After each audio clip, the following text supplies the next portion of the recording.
স্থানীয় সময় বৃহস্পতিবার রাত ১১টার দিকে হিথ্রো বিমানবন্দরের কাছে অবস্থিত একটি বৈদ্যুতিক সাবস্টেশনে ভয়াবহ অগ্নিকাণ্ড হয়। এতে বিমানবন্দরের বিদ্যুৎ ব্যবস্থা সম্পূর্ণ অচল হয়ে পড়ে, যার কারণে ফ্লাইট পরিচালনা বন্ধ হয়ে যায়। পরিস্থিতি সামাল দিতে কর্তৃপক্ষ যাত্রীদের বিমানবন্দরে না আসার নির্দেশ দেয়। বিদ্যুৎ সংযোগ ফিরিয়ে আনতে নিরলস কাজ করলেও যাত্রীরা চরম ভোগান্তিতে পড়েন। বিমানবন্দরের প্রধান নির্বাহী থমাস ওল্ডবাই জানান, জরুরি ব্যাকআপ ব্যবস্থা কাজ করলেও তা পুরো বিমানবন্দর চালানোর জন্য যথেষ্ট ছিল না।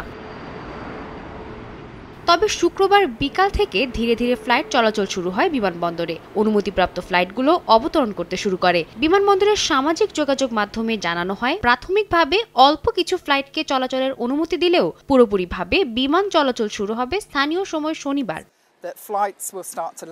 যুক্তরাজ্যের পরিবহন মন্ত্রী হেইডি আলেকজান্ডার বলেন, বিদ্যুৎ বিভ্রাট বিমানবন্দর কর্তৃপক্ষের নিয়ন্ত্রণের বাইরে ছিল এবং তাদের ব্যাকআপ জেনারেটর কেবল গুরুত্বপূর্ণ সিস্টেমগুলোর জন্য যথেষ্ট ছিল।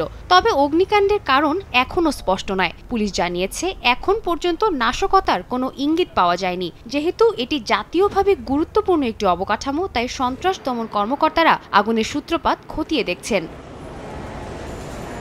বিমানবন্দর কর্তৃপক্ষ যাত্রীদের অসুবিধার জন্য দুঃখ প্রকাশ করে দ্রুত স্বাভাবিক কার্যক্রমে ফিরে আসার আশ্বাস দিয়েছে। কর্মকর্তাদের দাবি, অগ্নিকাণ্ডের কারণে একটি মাঝারি আকারের শহরের সমপরিমাণ এলাকা বিদ্যুৎ বিভ্রাটের মুখোমুখি হয়। হিথ্রো বিমানবন্দরে শুক্রবার ১,৩৫১টি ফ্লাইট পরিচালনার কথা ছিল, কিন্তু বিদ্যুৎ বিভ্রাটের কারণে বহু ফ্লাইট যুক্তরাজ্যের অন্যান্য বিমানবন্দরে পাঠানো হয় এবং দীর্ঘ দূরত্বের ফ্লাইটগুলো গন্তব্যে পৌঁছানোর আগে ফিরে যায়।